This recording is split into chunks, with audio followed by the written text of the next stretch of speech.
How do I do it all? The Brezza gives me the power. England versus Afghanistan in Lahore is match number 8 of the Champions Trophy, with both teams looking to kickstart their campaigns. What can we expect? We build up on Maruti Suzuki Arena presents ESPN Cricinfo Match Day, where we are joined by Nick Knight. Nick, thank you for your time. Always a pleasure. Memories of the 2023 ODI World Cup will be fresh for both sets, especially Afghanistan. But how do you set things up for what is such an important game for both these teams? Okay, if I start with England, I think they should take into this game mixed feelings, some encouragement from what happened against Australia in terms of the way they set the game up, and frustration that they couldn't finish it off. So there'll be a number of factors there that they should be sort of relatively positive about. As far as Afghanistan are concerned, I think they fancy winning this game. I really do.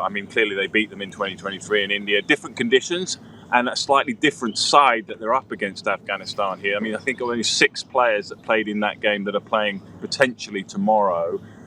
Very different surface in Pakistan to what it was at the Kotler in India. So I think both sides will be realistic about that. However, I think Afghanistan come into these ICC sort of Champions Trophies and tournaments now, and I don't think they're thinking about upsetting teams. I think they genuinely believe that they can win. They certainly will have a lineup, I expect, that will challenge England with spin bowling. But it should be a crackerjack of a game here because, as you rightly say, so much on the contest now with both sides losing their first one.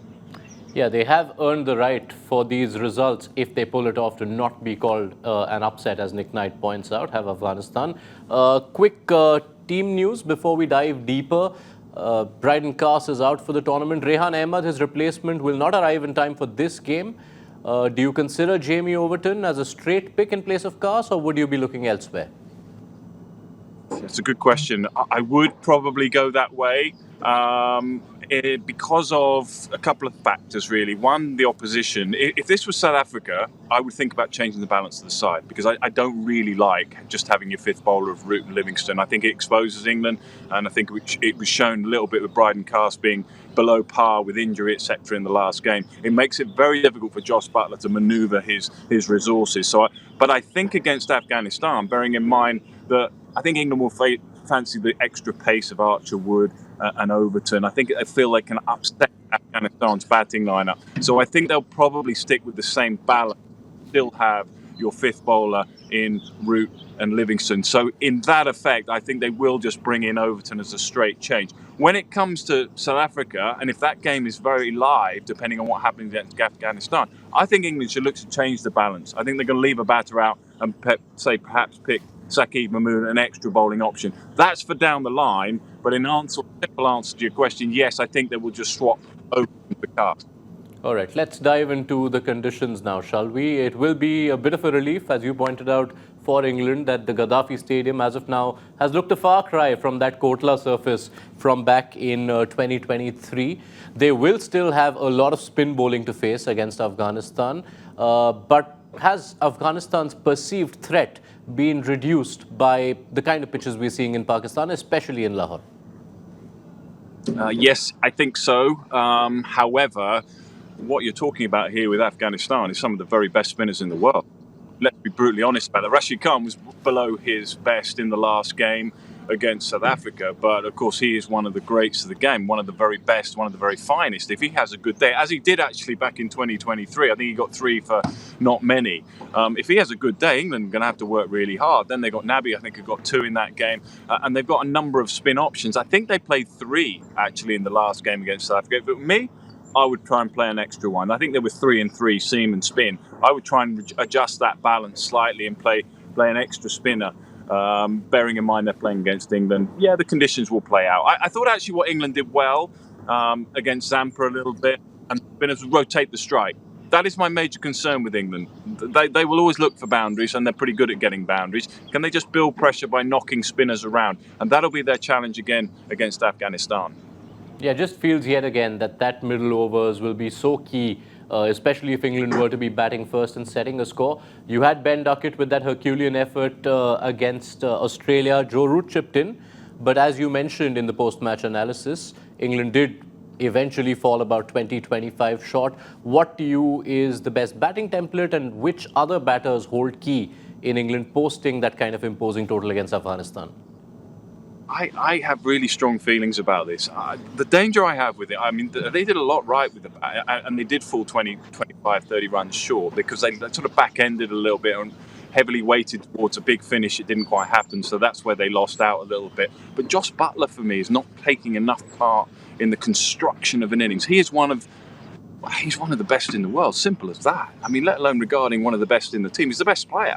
So when you're best player, you want him to play as much of a role within the outcome of the innings as best as possible. I thought England made an error in the last game when they had that partnership broken between Root and Duckett. They brought in Harry Brook. Harry Brook is a very fine player. He's a little bit out of touch at the moment.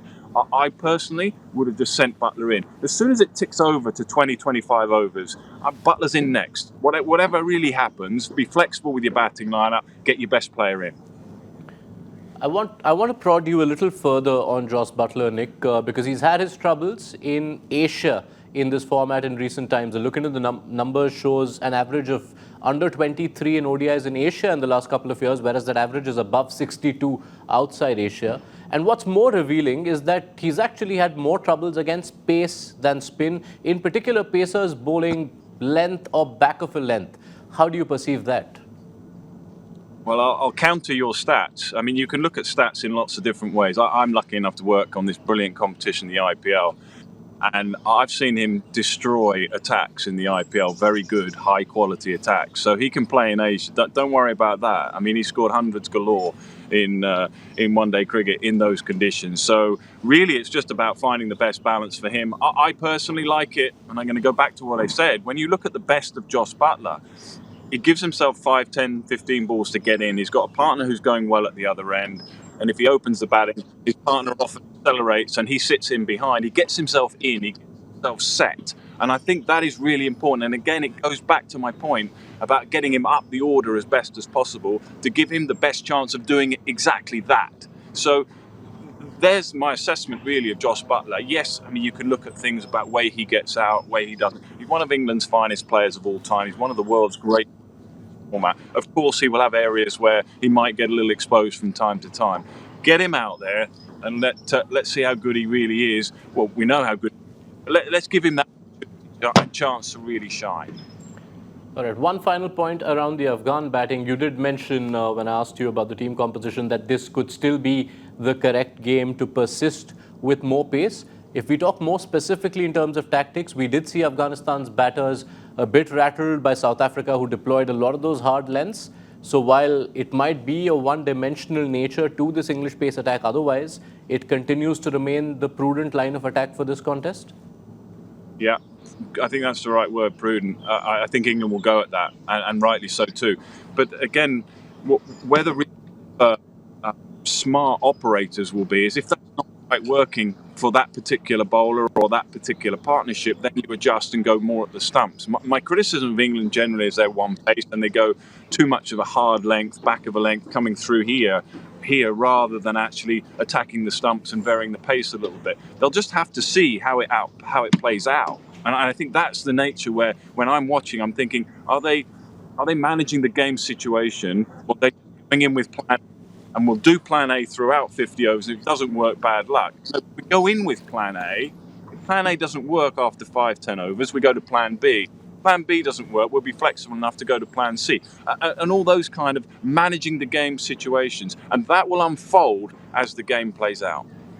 All right. Thank you so much, Nick Knight, for setting up this contest. Nick will be back with us live just before toss time to look ahead to Afghanistan versus England, such an important contest in Lahore. Be sure to join us then on Maruti Suzuki Arena presents ESPN Cricinfo Match Day. How do I do it all? The Brezza gives me the power.